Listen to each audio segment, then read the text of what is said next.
Hey guys! Hold up. Welcome sa aking vlog.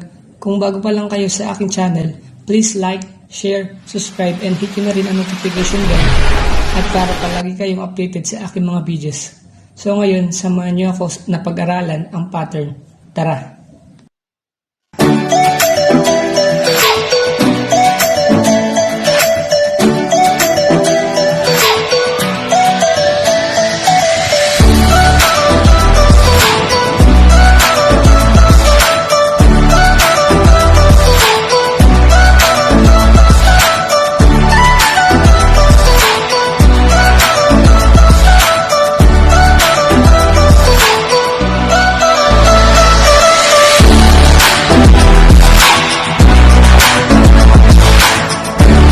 So, ano nga ba ang pattern?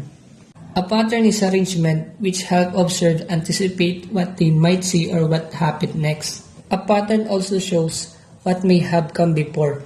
A pattern organizes information so that it becomes more useful. The human mind is programmed to make sense of a data or to bring order where there is disorder. Ang pattern pala ay parang pag-ibig. Manliligaw ka, magiging kayo, sabay maghihiwalay din. Kidding aside, ang pattern pala ay pagkakasunod-sunod ng mga bagay-bagay. Tama. Pero tanong ko lang, ano nga ba ang kaugnayan pattern sa math? Mathematics is study of patterns. That is one reason why those who use pattern to analyze and solve problems often find success compared with those who cannot. Understanding new concept can also be done in the same way. After all, many results in mathematics comes about as generalization of pattern in number and shapes.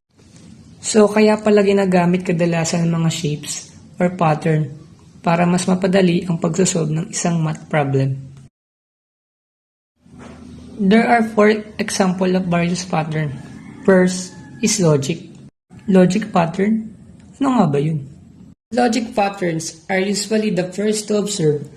Classifying things, for example, comes before enumeration. Being able to tell which are not precedes learning to count blocks.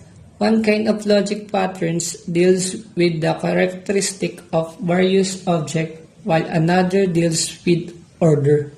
These patterns are seen on aptitude tests in which takers are shown a sequence of features and asked to select with takers are shown a sequence of features and asked to select which figure comes next among several choices. Okay, logic. Mapapaisip talaga tayo kasi nga logic. At sa pag-oobserba natin, makikita natin ang tamang pagkakasunod-sunod ng mga bagay. The second is number pattern. Alam mo ba yan? Number pattern. Alam ko yan. Number patterns.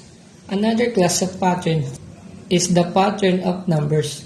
Number patterns such as 2, 4, 6, 8, 10 are familiar to students since they are among the first pattern encountered in school.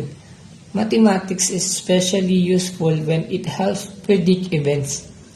What will the 10th number of certain pattern be? How many cookies would be needed if the party was for the school instead of just for the class?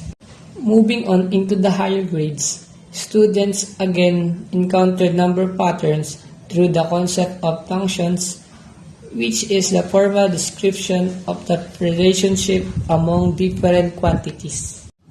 Okay, very well said. The third one is geometric pattern. Ano naman ang geometric pattern? Geometric pattern.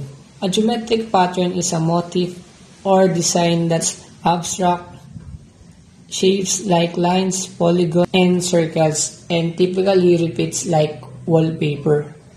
Visual patterns are observed in nature and in art.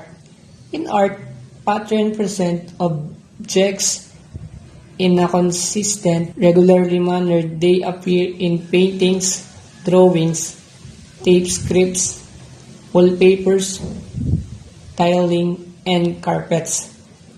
A pattern does not need to repeat exactly as long as it provide a way of organizing artwork. Patterns in nature are often more chaotic. Nature provides many examples of patterns, including symmetries, spirals, tiling, strips, and functional dimension. Symmetric pattern.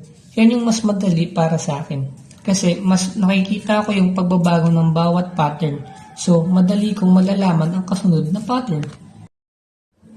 Very good. Lastly is word pattern. Word patterns.